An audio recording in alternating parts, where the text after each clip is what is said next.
Arjun son of বিজয়ন্তী এই টাইপের হিরোর এন্ট্রি, এই টাইপের ভিলেনের এন্ট্রি, এবং তাছাড়াও যেইভাবে এই স্টোরি কাজটা সাধারণত এই জিনিসগুলো দেখানো হয়েছে, তো সেই জন্য এই মুভিটা এক্সট্রাঅর্ডিনারি লাগে না।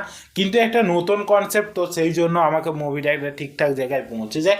কারণ একটা নতুন কনসেপ্ট সাধারণত সেইগুলোকে নিয়েও যদি মুভিটা তৈরি করে, সেইটার প্রেজেন্টেশন ভালো হলে মুভিটা ভালো লাগবে।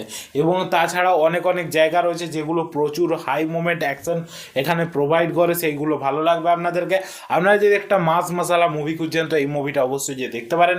কিন্তু এটা হিন্দির মধ্যে অ্যাভেলেবেল নেই, কারণ এটা অ্যামাজন প্রাইমের মধ্যে দেখলাম আমি অরিজিনাল ল্যাঙ্গুয়েজ, এবং এটা থিয়েটারের মধ্যে হিট হয়েছিল। তো সেই ক্ষেত্রে এই মুভিটা একটা ভালো মুভি দেখলাম আমি। তো আপনারা কি দেখেছেন না দেখেননি, এবং হিন্দির অপেক্ষায় যদি থাকেন অবশ্যই থাকুন। তা তা না হলে আপনারা এইটা সাবটাইটেল সহ এইটা দেখতে পারেন, যেটা আমি দেখে নিয়েছি। তো আমাকে মুভিটা একটা ঠিকঠাক মুভি লেগেছে। যদি আমি মুভিটাকে রেটিং দিই, 2.5 স্টার দেবো 5টার মধ্যে। আর যদি আমার ভিডিওটা আপনাদের ভালো লেগে থাকে অবশ্যই এটা লাইক করে দিন, চ্যানেল নতুন হয়ে থাকলে সাবস্ক্রাইব করে দিন। আজকের জন্য এতটুকুই, ভিডিওটা দেখার জন্য ধন্যবাদ।